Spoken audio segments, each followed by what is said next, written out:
Today we are going to see about Sitecore security hardening. This is Satish Kumar from SK Tech channel.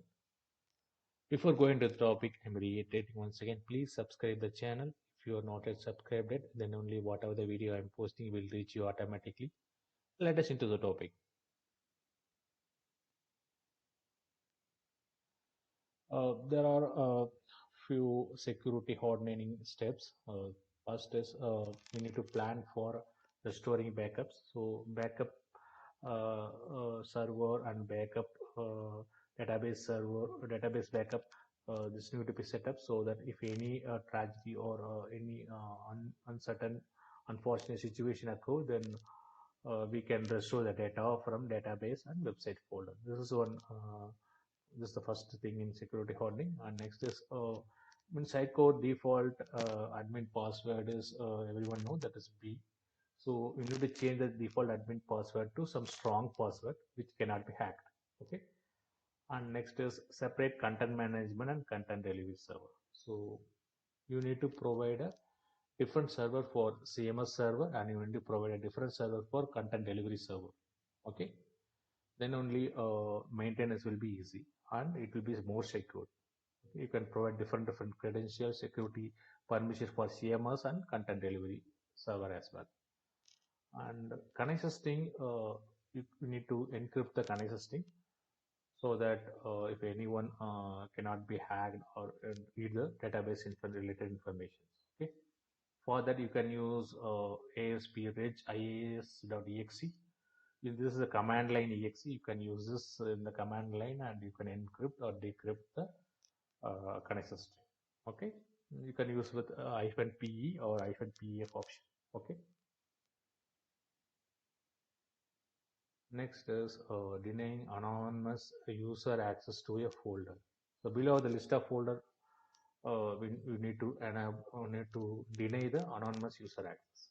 App config, sitecore/admin, sitecore/debug, sitecore/login, sitecore/shell/web service. Okay.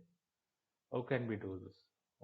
For app config, you need to open the IAS, and if you click on app config, you will see the IAS menu authentication. Okay. If you double click it, you will find an option anonymous authentication enabled. Okay. You can by clicking this option you can disable this anonymous access. Okay. Similarly for Sitecore admin and other related folder, you expand this and go to the Sitecore admin folder. In .NET authorization option, double click it. You double click the ASP.NET authorization. You will get this window. You can add deny rules. Okay. If you add deny rules, you will get a pop-up like this. So you can deny access to the web folder, deny all anonymous users. Okay. You can select this and click OK. And after AS reset, it will be applied. Okay. This is for the denying unauthorized access to the denying anonymous user access. Okay. Next is the login page. So we should not use other than HTTPS. We need to use secured SSL request. For that, you need to create a redirect processor, custom redirect processor. It's nothing but a pipeline where you need to redirect all the HTTP requests to HTTPS. Okay. Here you will sign this is a pipeline, custom pipeline written. So here they are starting with login and apps URL with HTTPS redirect into HTTPS. Okay. Okay. If you done this, then login page will be if they mistakenly provide HTTP, it will be redirected to HTTPS. Okay. Next is you need to turn off the autocomplete option of a username. For example, when you type the type the 3 names of your username, it automatically complete the username. Okay. That option you need to disable it. Okay. Otherwise, anyone can easily read the username. For that, in sitecore.config, we have a login.disable autocomplete setting is that you need to make it to true. Okay. If you make it, you provide this setting, it will automatically disable the auto complete setting. Okay. Another one is the remember me options. So when you enable, when you enter the credential, you will get a checkbox remember me option, so that you can remember your username and password. So that's also a security leakage. We need to avoid that. How to avoid? We can avoid by using this Sitecore config setting, login disable remember me setting to true. If you make this by default, it is false. We make this true, then in Sitecore login page, the remember me option will be disabled.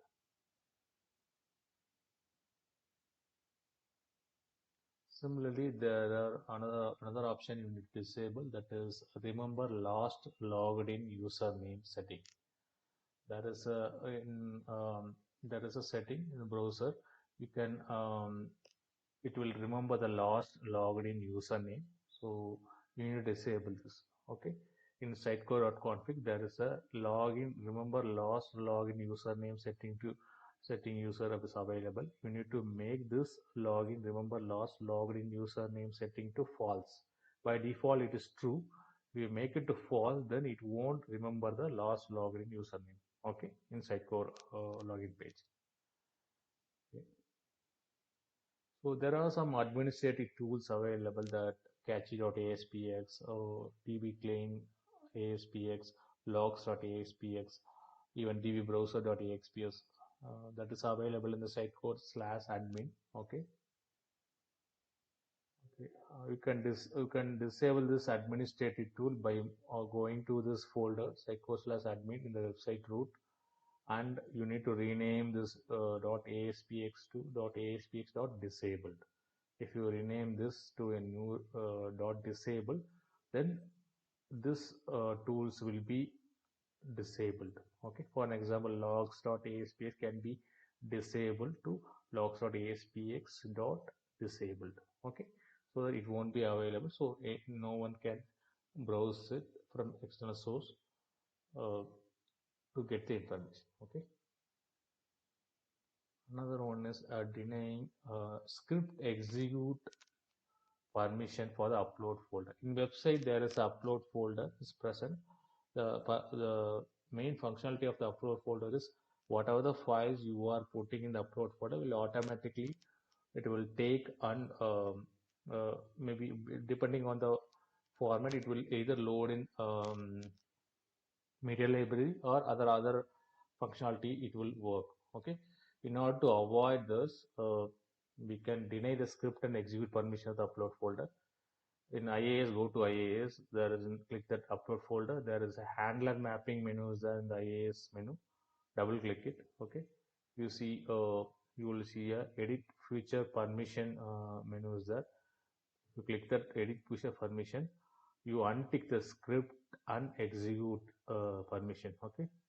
Only provide read permission alone, or untick the script execute permission, so that no one can inject any script and execute using the upload folder. Okay. Click OK, it will be applied. Okay. This hardening will be applied. Next is upload watcher. Upload watcher is a scheduler that is running in the background. So what is the purpose of this scheduler is, it will look into the upload folder from the website continuously. When any new files will be loaded in the upload file, it will start processing and loading in the media library. In order to avoid this automatic reading the file by the upload watcher, we can remove the settings in web.config. In website web.config, in the system web server module section, you need to remove this setting, upload watcher sitecore kernel upload watcher. So this setting you need to remove from web.config, this web server module section. Okay. Then the automatic scanning of the upload watcher will not happen. Okay. Okay. Next is preventing a user from uploading certain file types. Like for an example, in media library, you will be uploading your a PDF file or image file or document file. Okay, that's fine. Similarly, you can upload a exe file as well or DLL file as well. Okay, You need to avoid this upload. You can avoid this .exe .dll file uploading in the media library upload for upload options. You can download this package upload filter tool. It's available in the site core. You need to download this package and install it in the CMS install package. Then after that you will get this upload filter.config. Then you need to allow what are the extension you need to allow, like can specify PDF, image, a JFX or JPEG. This dot extension you can specify, and if you want to block few extension, you can specify in this settings block extensions like exe comma dll. You can block it.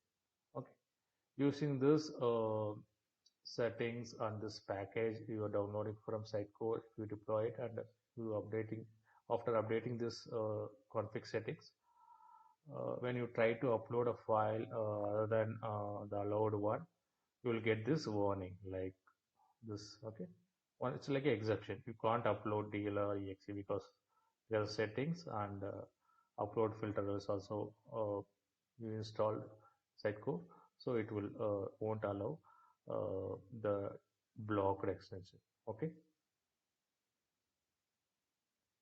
another one important one is you should not keep the website that is data folder and indexes folder in the website root. Okay, so you need to keep it some other folder other than the website root, so that it will be a secure one, so that it will provide additional security. So for better performance, you can keep it in a separate drive, this data or indexes folder, so that it will improve the security of the website folder. Okay, um, you need to limit the access of .xml, .xslp, MRT files. This is also required. For example, you can directly browse .xml, .xslt or MRT files from any of the browsers. So in order to avoid this, you need to update this setting, this from the handler, system web server handler section. You need to update this setting. If you update these settings to integrated mode, you cannot browse like .xml, XSLT, MRT files. One thing we will raise, how can we browse the sitemap.xml? So for this, you need to add this settings. Go add this config settings, add path sitemap.xml where get name xml allow. This setting prior to this restriction. If you add it, then this sitemap.xml alone will be allowed to browse, and the remaining XML will not be allowed, and XSLT and config files or MRT files will not be allowed to browse. Okay. Okay. Another one is we need to disable the SQL Server access from XSLT file. There is XSLT rendering is available. Using that, you will directly browse the XSLT from XSLT. You can directly browse the directly connect to the SQL Server. So in order to avoid this directly connecting XSLT to directly connecting SQL Server, you can use this config. It is a new config. You can disable the direct SQL Server access from XSLT file. Okay, so that if you disable that, no one can inject the XSLT file and access your database. Okay, this is also one of the security hardening is required here. Okay,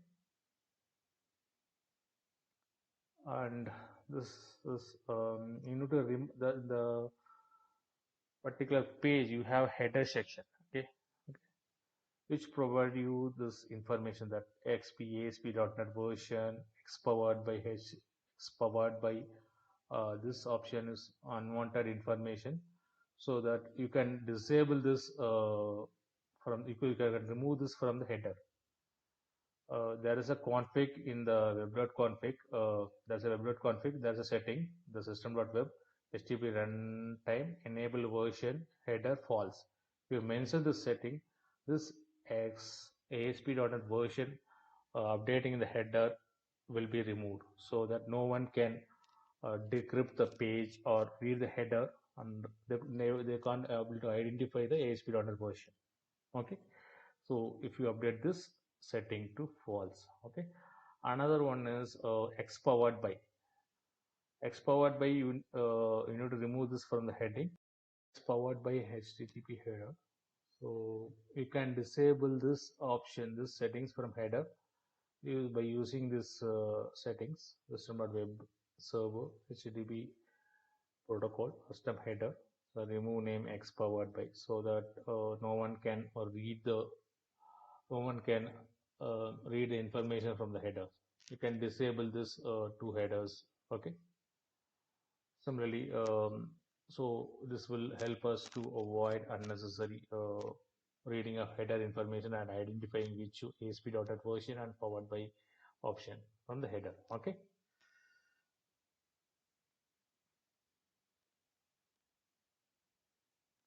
Thank you for watching this video. Please subscribe the channel if you are not yet subscribed it. Then only whatever the video I am posting will reach you automatically. This is Harish Kumar signing off. Thank you. Good luck. Bye bye.